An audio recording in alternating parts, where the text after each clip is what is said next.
Vous me permettrez quand même de pouvoir répondre à la secrétaire d'État française qui hier a fait une grande opération de relations publiques, mais qui manque de sincérité. C'était politiquement correct à entendre, mais c'est très loin de la réalité.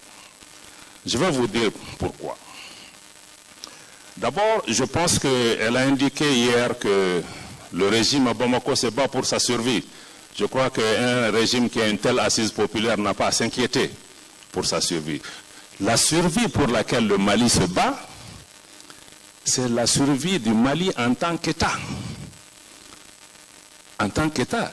Et la survie de l'État malien a été menacée parce que la France, à la tête d'une coalition internationale, est intervenue en Libye pour une opération. Jusqu'à aujourd'hui, on ne connaît pas quel était l'objectif recherché. Qu'est-ce qui a été fait pour gérer le service après-vente, éviter qu'une opération étrangère ne finisse par une déstabilisation de l'ensemble de la région.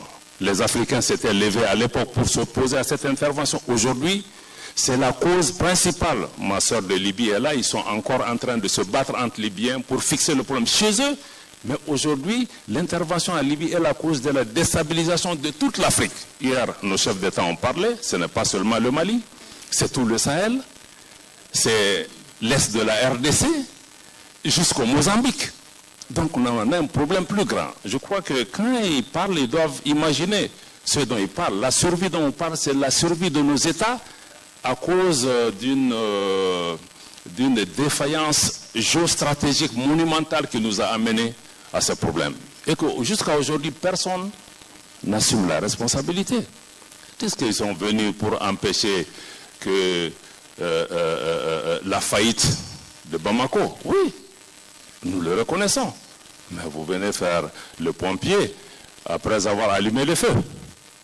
Je suis reconnaissant pour les morts français au niveau du Mali. Elle a parlé hier de 50, mais le Mali ne compte même pas ses morts. Civils ou militaires. On ne compte pas.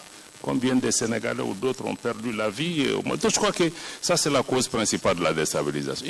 Elle dit aussi que la France se bat pour la souveraineté des pays africains et qu'elle n'entend pas se substituer aux armées africaines. Je vous donne un exemple. D'abord, la France se substitue aux armées africaines parce que quand la France est venue pour aider le Mali à libérer notre territoire en 2013, il y a 3 grandes régions dans le nord du Mali. On a libéré ensemble Gao, on a libéré ensemble Tombouctou, Kidal qui est la 3e région dans le nord du Mali. À 50 km de la ville de Kidal, l'armée française a stoppé net l'armée malienne en disant que vous ne pouvez pas entrer à Kidal sur notre propre territoire. Quelle souveraineté vous promouvez? Aujourd'hui, 10 ans après, l'armée malienne et l'État malien n'est pas présent à Kidal.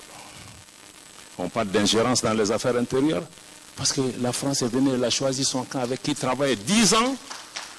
Elle travaille dans le nord du Mali avec des groupes rebelles. Elle a choisi ses amis dans le pays. Ce n'est pas normal.